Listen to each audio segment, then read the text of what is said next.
Hey guys, so I just wanted to come on and kind of tell you a bit about me and how I went from being a Christian to being a Muslim. So it all started, I was in an on and off again relationship with my ex partner, the children's father. We was together for about 13 years, never had any kids.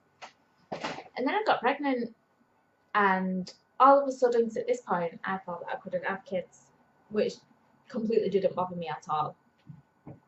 I kind of gotten used to the idea, and I was a bit selfish in my ways. I didn't want to share my life like that with somebody, and didn't want kids at all. And look at me now. But yeah, so their father is a Pakistani Muslim, and he never tried to convert me or anything like that. He was always happy with just me being me. Um, and then I got pregnant, and things were okay, but then as soon as I had Jamal, he wanted him to be raised Muslim, and he told me this. He said, "Look, you're the one that's going to be raising him. I don't live with you. You need to raise him as a Muslim." Now, I never really followed any particular religion. I was christened Church of England, Protestant. Always kind of believed in a God, like in a higher being. I always believed in that, but I didn't believe in any religion. I thought it was all man-made rubbish, to be honest with you. So I thought, well, why not? It's not going to mess with my sensibilities. But it was obviously so important to him. So I started looking into it, and I started um, reading Quran. And I read this article in the newspaper about a policewoman in Eccles who converted, and she was doing the job wearing a headscarf in kind of a rough area. And the person who she got in touch with, Manzoor Ali, like he helped her with loads of questions and stuff. So I emailed this Manzoor Ali. Oh well, I messaged him on Twitter, I think it was, and I asked him the questions, and he invited me to his house. So I went there. I had food with him and his wife.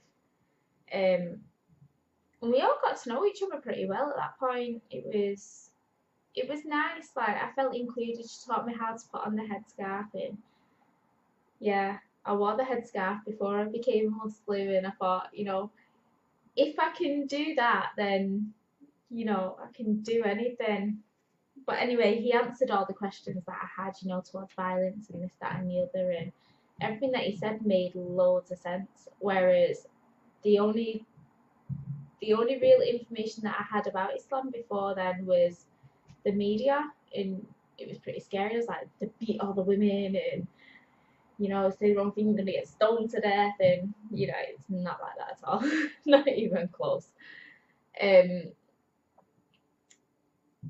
So yeah, that was like kind of the start. And as I was going through Quran, I was just realizing more and more that my life was already kind of on that path.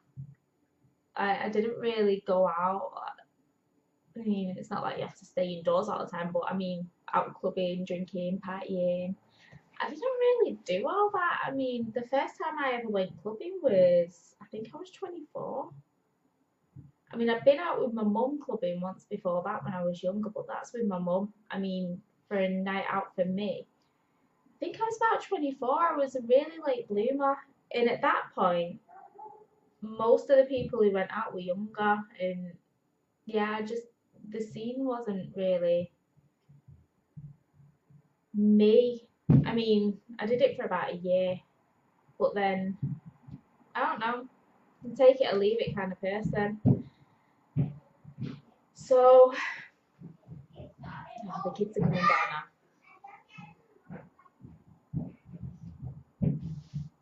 And now they've gone back up. I thought it was going to be disturbed. So yeah, I was on kind of that path anyway. I dressed kind of modestly. I mean, I'd wear vest tops and stuff, but I'd always wear pants. You'd never see me out in shorts or a short skirt, ever, ever, ever. It's not even that I'm paranoid about my body, it's just my style, basically. I actually dress better now that I am a Muslim because I wear other colours. I used to only wear black. I dye my hair black, wear black, proper white. I look like a goth without being a goth. I'm good. Alright, go play. I'm not Jamal. there. Go on. Right, go play. Go play. That's 2 times. Go play. Thank you. Gonna stay there all day otherwise. So yeah. How's it? So yeah, I dress better now. I feel like I've got more freedom within my own mind now. And that's not the point that I was making, was it? I've completely lost the track since the boys came down. Yeah, so I was kind of on the path anyway. I didn't go out much. I always dress modestly. I even ate halal food. I mean, the butcher's is cheaper than the supermarket. And we've got loads of halal butchers. I think we've got about 5 or 6 in, a mile radius. But then we don't have any English butchers in that mile radius unless you count going to Tesco or Asda for your cuts of meat. But it's not like a butcher's, it's just pre-packaged. Right, so I ate at the butcher's anyway. I do miss my bacon though. If I walk past someone's house and they've cut bacon, I just want to knock on the door and say, can I lick your plate, please? That's the only thing that I miss. Anyway, so I thought to myself, well, if I'm already living this life, the only thing that I've got to add is wearing the headscarf and doing the prayers. So I thought, right, I might as well just take my Shahada, which is the testimony of faith. I swear that there's only one God and that Prophet Muhammad is, his prophet, his messenger. So, yeah, I did that. But just before I did that, I started wearing the headscarf because I thought if I can wear the headscarf in my own area, which is kind of a rough area, and I grew up here and people are very decided on their opinions. So I thought if I can do it as a non-Muslim in an area like this, then I can do it as a Muslim. Because I kind of, when I get into something, when I throw myself into something, I am tunnel visioned. I become OCD with that something, and not exactly at extreme, but I want to do it to the best of my ability. So yeah, that was the only barrier left stopping me. So I did it, and I kind of enjoyed wearing it. I hated taking it off. And even now, I don't like looking in the mirror without it on because, I don't know, I just feel like I look so much better with it on. Like, I hate my hair, it's so thin and stringy, but with it on you can't tell that. I just look normal.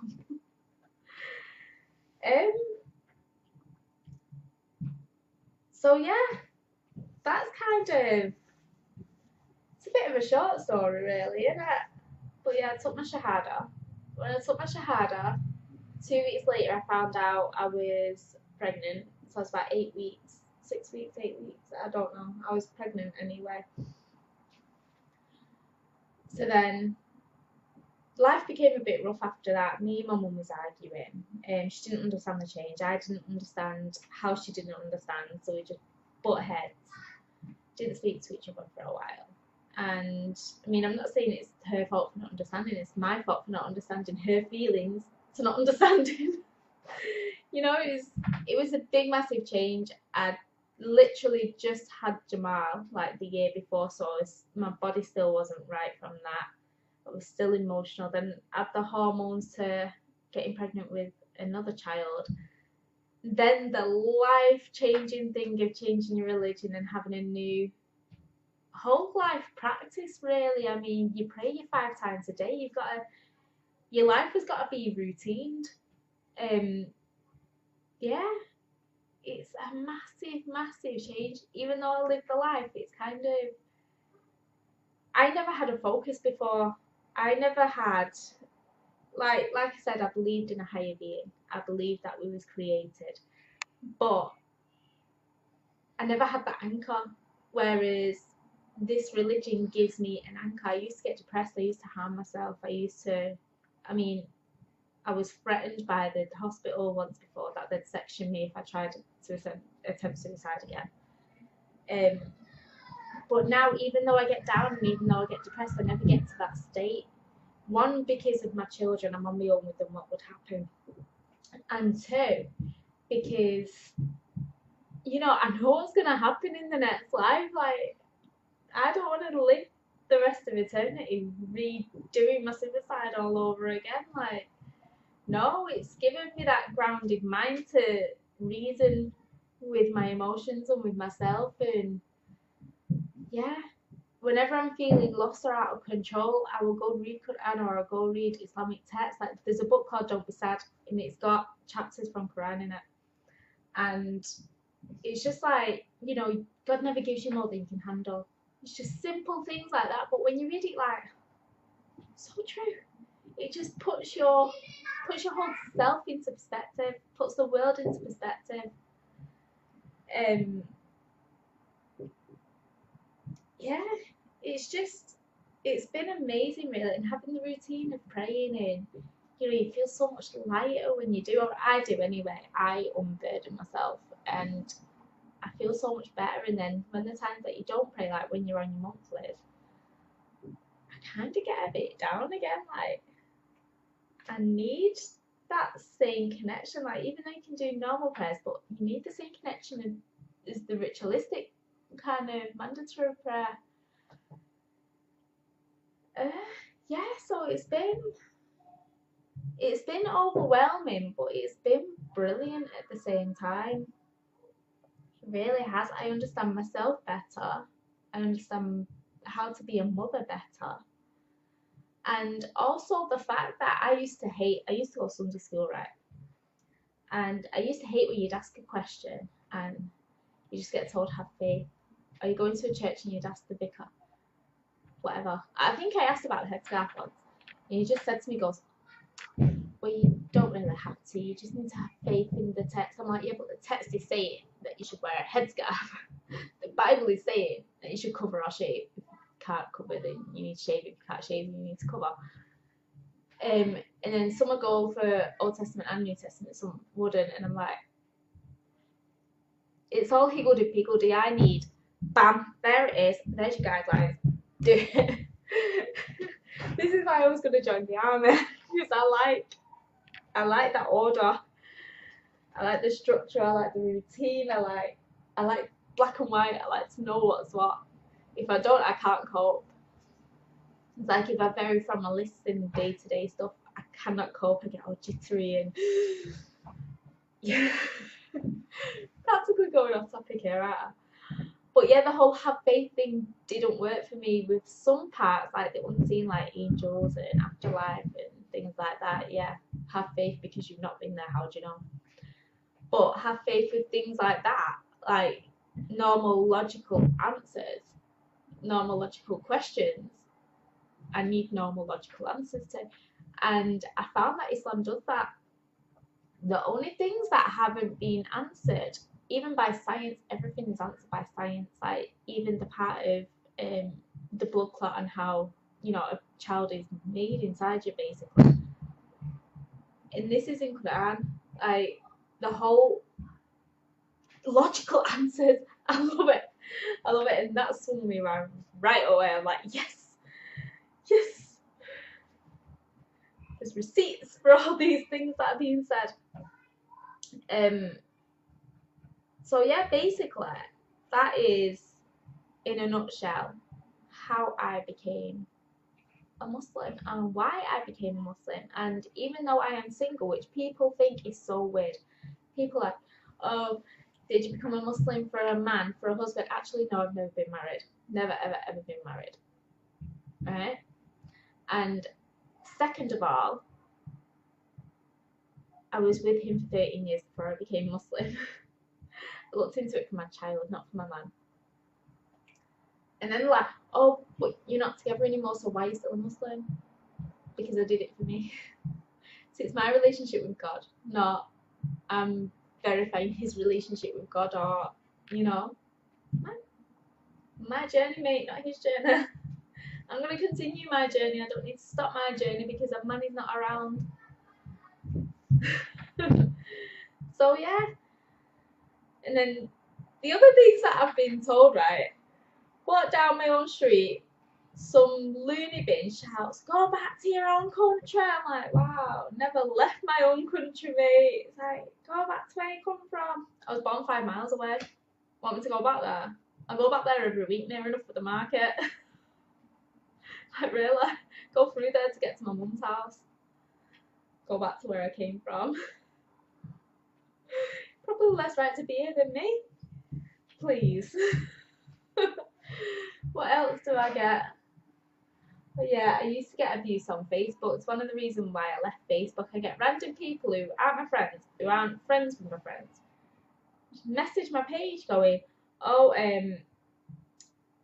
you're an embarrassment to your ancestors. They fought in the war, and for you to turn around and be like this." I'm like, dude, seriously, my ancestors fought in the Great Wars for us to be whoever we want to be, to have our freedom.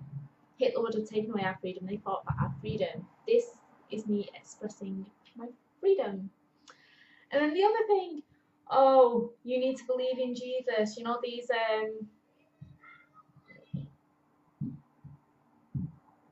why is this still?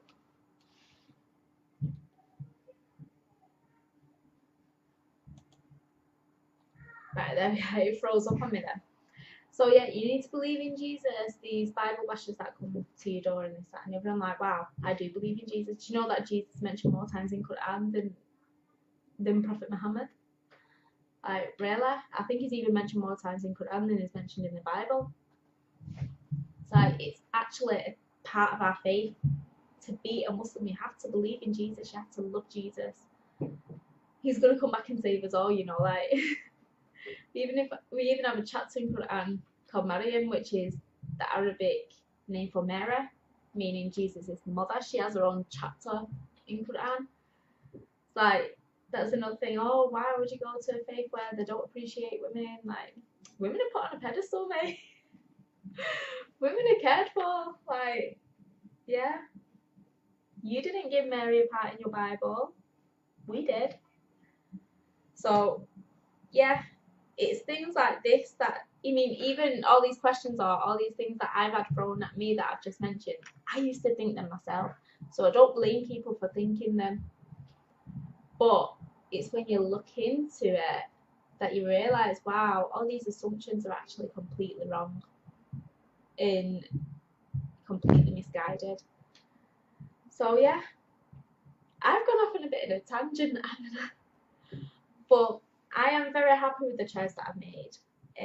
Inshallah, God willing, I will always be a Muslim. I will die a Muslim. And my children will always be Muslims. Their children will too. Because I've always believed this. Well, since being Muslim, I've always believed it. But I feel like to be a Muslim, you have to be the best Christian. We have the same rules, we have the same guides, only Islam is a bit more detailed. Like how you pray, how you wash. But everything else is just the same. You have to be good to people, you have to look after people, you have to give charity, you have to pray, you know, you have to believe in one God. It's all the same. So to be a good Muslim, you have to be a good Christian. There's no difference. It's like sibling rivalry. You're both the same, you just have your little eccentricities maybe. So yeah, that is it before I ramble on anymore, because I've rambled on a lot and I feel like 20 minutes in, I have been, 20 minutes in, I have been lucky that the kids have only come down once and they're being quite quiet, so I need to go check on them. Yeah, before they flip my house or something. They love playing with water. Alright, thank you for watching. Hope this made sense to you. If you want to put any comments down below, feel free to. I will message you if you want to. My email will be down below. If you don't want to put a comment for the public, or if you want to do it personally, that's fine. Just email me and I will get back to you, and I will always be as honest and as upfront as I can be. The only thing I won't answer is things to do with my ex-partner.